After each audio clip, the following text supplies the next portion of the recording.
Hey guys, I'm Nicole and welcome to my channel. I hope your 2025 is going really well. Mine has started off with a lot of sickness. We have something running through our home, and I know my voice sounds probably a little strange, and I don't know. I'm just happy that I'm feeling well enough today to try to make this video because I have not been. I have been on the couch for like a week, but I am doing better now, so I'm happy about that. But I thought I would share a little bit about my 2024 self-publishing, I guess my experience with you guys. In June, I decided I was going to try to start to self-publish some books. I had done so, maybe a decade ago, 8 years ago. I've since pulled those books off the shelves of Amazon and I've started fresh. And so what I did at first is some of the manuscripts I did have, I tweaked them a lot, and then, I put them back up. Or, they were things that I had never put on Amazon before. And so it's kind of a mix of both things of what I did last year. I ended up publishing 7 titles. Most of them were fiction, but a couple were nonfiction. And it's just something I really wanted to try. I love to write. I've had a blog for many years.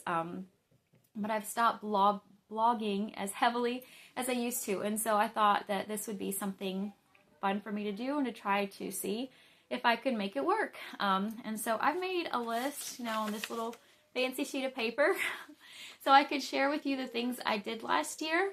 And I'm just going to talk just a little bit about each thing that I did. So first of all, I started to publish manuscripts I either already had or things that I had to edit pretty heavily, but still the manuscript was kind of intact to begin with, which made things a lot easier. So I started off in June with publishing The Amish Schoolmarm. This is a story that I wrote for a Harlequin writing contest in 2016. I was a 3rd round finalist, but my story did not get published. So I decided to publish it myself. And yeah, so that was the very first one. It was not too much, editing for me to do. So this was pretty simple for me to get out there, and I did this, I think it was the end of June. I got this on Amazon. Next in July, I did 3 projects. The first one was called Her Island Summer, and this is another manuscript I had pretty much written. I just had to edit it. So it didn't take me too long to do. So I got this one out, as well as I published The Relaxed Homeschool, which this is something I wrote fresh in July, but I just spent like 5 days writing it. It's a pretty short little book, but it's about my homeschooling experience. I've been a homeschool mom for over 2 decades now, and so I just wanted to have, a little book out there about just about how I think having a relaxed homeschool environment is the way to go, or, we don't need to be so worried about getting every little thing done, every little box checked, and how, some of my kids, how, what they're doing now as adults. But anyhow, it's 68 pages long, so a pretty short little book, but I got this published. And then also I published Redeeming Home, which is actually a compilation of newsletters that I had written for my blog for blog subscribers. They were part of a membership community, and this was from a couple of years ago, and so I just went through them and I published it into a little book. So again, this is another project that I didn't really have to do much with. It wasn't a whole lot of writing, but yeah, so I think this is a pretty little book, and I do like it. It was a lot of fun. I guess in June, when I decided I wanted to start trying to do this, I thought, well, I have the summer off from homeschooling, and so I'm going to just give it my all and pretty much try to work like 40-hour weeks at this writing and editing thing. And so that's what I did for a month or 2. And so that's one of the reasons I was able to get so much done. And also, it just really, I don't know, I was able just to like really focus, and I think that it was a good jump start for what I was trying to do. And so then in August, I published the first of 3 books that I have so far in my Amish of Appalachia series, and it's called Becoming His Amish Sweetheart. And this is another book that I had written, but I just edited it heavily and got it out there. And so this came out in August, and I really do like this novel, and so I wrote this one, or published it in August. In September, I published a novella, which is a second in the series, called The Shopkeeper's Match. This one I wrote from scratch over the summer, and it was a good experience for me to actually try to start writing from scratch again, because up until this point, pretty much everything I had done was just editing. And so this book, I think it's like, let's see, it's almost 30,000 words. It's 121 pages long. But it was good just to get my feet wet. And so I got this one out there. And then I did not publish anything in October, but in November I published the third book of the Amish of Appalachia series, and it's called An Appalachian Engagement. And this one, I just have my draft copy, but it's a full-length novel, and I wrote this one from scratch too. I finished it, I think, writing it the very, very beginning of September or the end of August.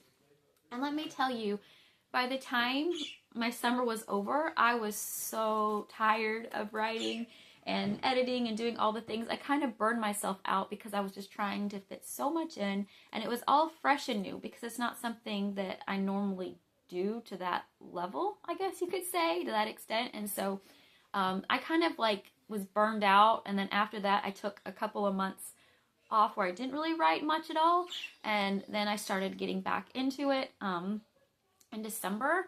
I also discovered that whenever I'm writing, I do much better, or it's easier for me when I'm not homeschooling too, because whenever we're in our homeschool routine, it's like there's so much reading and writing and stuff going on with that as it is.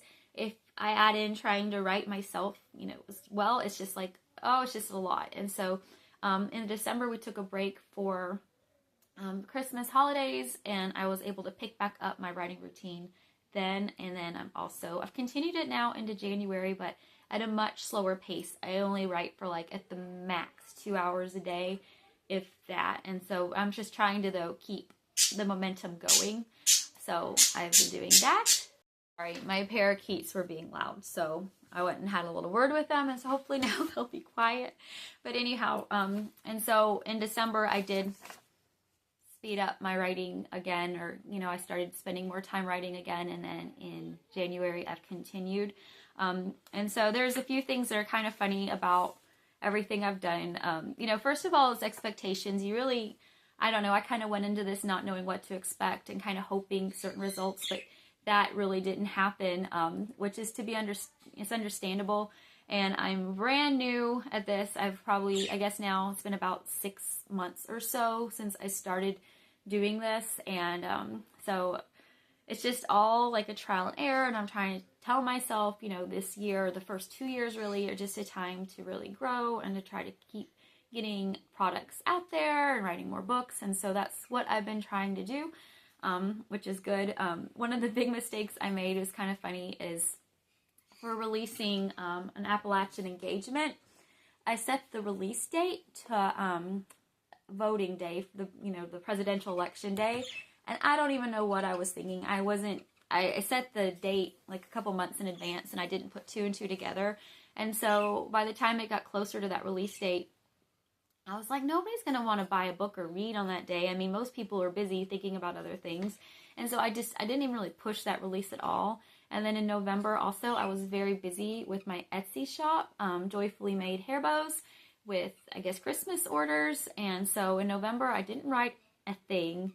And then also, I didn't promote my books at all. I didn't even share when this book came out, which was really silly of me. But I was busy with other things. And, I'm just doing the best I can, I guess, but I really dropped the ball in November. So anyway, I thought I would share my royalties with you for last year. It's not anything to write home about. It's just, little bits here and there. But again, like I said, I'm just trying to get myself out there and experiment with new things and really just continue writing books. I think that's the most important thing for me to do. at this point. So in June, I made $12.92 in Amazon royalties. I also mentioned all of my books are just on Amazon KDP. They are all enrolled in Kindle Unlimited, but that is how I am marketing my books or selling them at this point. In July, I made $49.50 in royalties. In August, I made $95.10 in royalties. In September, I made $66.20 in royalties. In October, I made $51.86 in royalties. In November, I made $43.44 in royalties. And in December, I made $86.95 in royalties, for a grand total of last year of $405.97 in royalties.